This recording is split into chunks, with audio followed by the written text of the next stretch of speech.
Welcome back to Peace, Love and Tarot. This reading is for Taurus, Sun, Moon and Rising. And Taurus, this is your weekly intuitive tarot reading for April 6th to the 12th.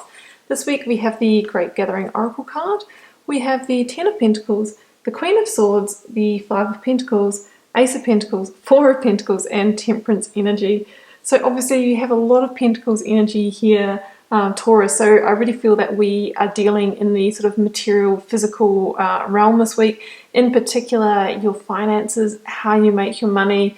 Obviously, there could have been some big impacts in this area for you with obviously the global crisis that we're facing at the moment. Some of you may have lost jobs or be worried about finances and kind of feel that you need to sort of hang on to everything you've got. But we do see big shifts in that in the near future for you.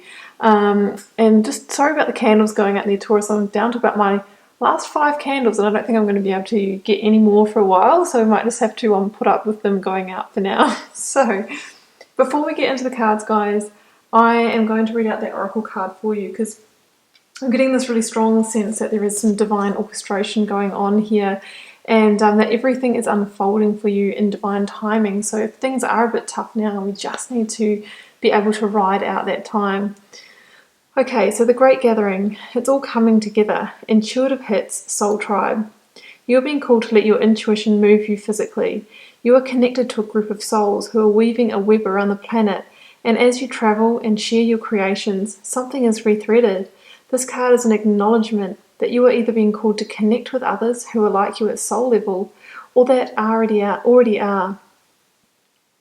You are being called to gather groups of people, either by leading them or becoming part of a group that can support you in your soul's personal mission. You are a part of a group of souls who agreed to be here at this time in history to heal yourself, your ancestral line, and the planet, to raise consciousness so that we can all continue to call this magnificent place home for eras to come. One of many consciously choosing to devote your life to something greater than yourself. Yeah, the theme of light workers is coming through strongly at the moment as well, and people that watch these readings, they often are in that role of needing to keep their vibration high to support other people around them, and to show others how we can, to be an example, role model for how we can compose ourselves during these times of difficulty. Okay, guys, so I'm going to start here in the recent past with the 4 and 5 of Pentacles. I really feel that for some of you there has been potentially some lack of financial resources, or some of you may have had to really tighten up the purse strings because of the situation that we're facing right now. For some of you it could just be out of a little bit of a anxiety about what may come, so you might have curbed your expenditure right down, and you're literally starting to hold on tight to the savings you have in the bank and these kinds of things. For others, it could have been, at a forced hand by either losing a job, or for a lot of us, parts of businesses are closing down and there's just less work or less income, or, we're worried about, losing projects, that kind of thing. So that's what I'm really seeing here, is a sense of either financial hardship or perceived financial hardship or concern about that. However, these are just our external riches, and really at this time we need to focus on our internal riches, the things that we can bring to the table to help get through this time, like our self-care, our sense of spirituality. I mean, these people here, they are really feeling the effects of their hardship. They don't have, shoes or a bed for the night, and they're probably hungry, but they are passing this beautiful refuge of the church, which indicates the fact that, that self-care, that self-love within us. And if we can just see the bigger picture of what's going on and understand that this too shall pass, and, the economy will return again, and there will be a big surge of employment at the end of this wave that we're riding right now, then we would have some sense of calm, and it would soothe us while we're in this time, and we realize that although we might need to hold on to our finances a little bit, that we don't need to, hold on really tight or be really concerned or worry. And of course, I can't speak for everybody's country, and I know that some people are unfortunate that they may not be getting the government assistance that they require. But this is a time where we all really need to come together as a community and help each other out.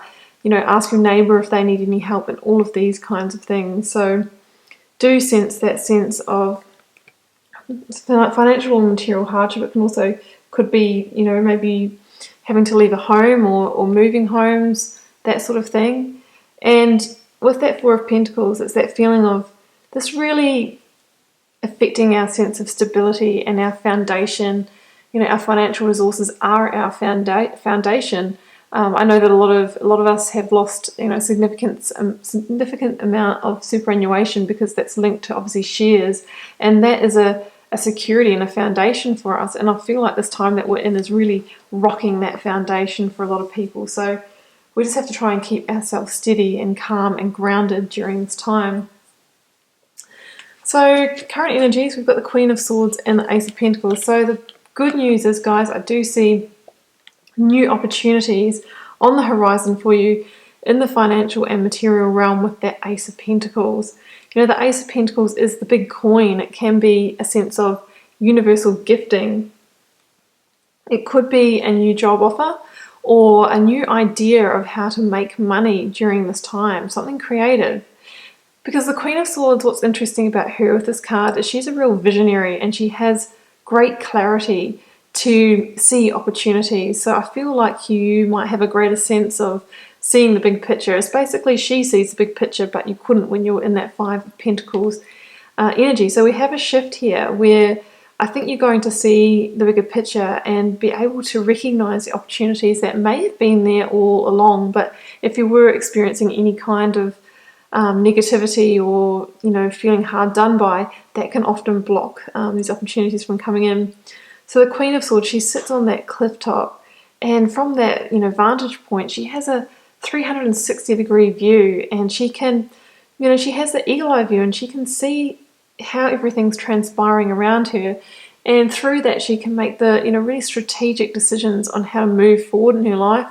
She can use that sword of victory to decide what she wants to cut herself free from, the limiting thoughts and beliefs and negativity that might be holding her back. And that process is transformative. That's why she wears the butterfly crown. And as we start to transform our energy, and raise it as, what we heard in the Oracle card, which could be part of your role right now, that's when we start to magnetize high vibe opportunities or just, good karma, good luck to us. And here we have the Ace of Pentacles. And the Ace of Pentacles is a reminder that it often comes after a darker time, after you've had to scale a mountain, walk a path, go through a portal. But this is the seeding of that new opportunity. So it could be, having that conversation with someone and they give you a tip off about a new job, or, someone that might have a lead for you, but you would need to actually take the inspired action and follow that up. So these are like the seeds that are ready to be planted, but like any seed, we need to nurture it, water it, love it, and that's when they grow and expand. But you are being offered the energy and the potential for that this week. And when we have that Ten of Pentacles in the reading, so we can see that whatever happens now, whatever opportunities come up, they have the ability to be greatly abundant for you in the future. So we had the Temperance energy here, and I wanted to draw another card for that, and I got the Wheel of Fortune. So for me, this is the indication that everything is unfolding exactly as it is divinely meant to. We have a sense of destined timing here, and a strong sense of spirituality with the Temperance card. I feel like, there was that message of, in the Five of Pentacles, of coming back to your center, coming back to your own Hierophant, your own sense of spirituality. And that's kind of the way that you can shift your energy. And there's some healing in that for you. Temperance is about, restoring, renewal, maybe after a difficult time. She's doing that spiritual alchemy by rebalancing the water between those two cups. And the more she does that in her work and shakes off the negativity of the past, that's when the energy shifts from within and the path forward starts to illuminate. And both of these cards have that strong sense of, divine intervention, divine timing. So this is the right time for this wheel to turn for you and to start bringing in the new opportunities. But maybe you've had to learn a hard lesson or walk a hard road first. The Wheel of Fortune is a card of completion. And the decisions that you make now could impact the next decade of your life, because the Wheel of Fortune has been said to have a 10-year projected energy. It can often talk about, karmic completion, the completion of a karmic contract, and now it's really time for that wheel to turn so that you can be propelled into your next chapter. But there is a sense of everything unfolds in divine timing here with the Wheel of Fortune, and that is exactly what we see here playing out. And I love this as an ending note, the 10 of Pentacles. So I feel also like a lot of people might be losing work and it's stressful for a moment, but I feel like a lot of people are getting very creative about how to bridge this gap to get over this time. And I feel like for some of you, whatever you choose to do now might actually start a whole new chapter for you. Some of you might end up starting a business or going out on your own or joining forces with someone or just being really creative. And I think it's going to pay off. The 10 of Pentacles says that this Ace of Pentacles that you're being gifted has the ability to grow into an abundant future for you. One where you're living your best life. One where you might have everything you desire materially, like the home, the pets, the beautiful partner, children, living close to grandparents, all that sort of thing. It really is the highest in terms of material value in the suit of Pentacles. So it can be the money card, it can be some kind of windfall. It could mean that, whatever you invest in this week, if you are taking out a new investment, is going to come through for you. So that's a really beautiful card. Wheel of Fortune is turning, it's turning in your favor, and it's all playing out in divine timing exactly how it's meant to, Taurus. Okay, I'm going to leave it there. It feels complete for me. I do hope you enjoyed the reading, Taurus, and keep in mind it is general reading, so it won't be for everyone. Feel free to leave me a comment if you'd like to share, how this is playing out for you and if it resonated. And I'll see you back here next week for another reading.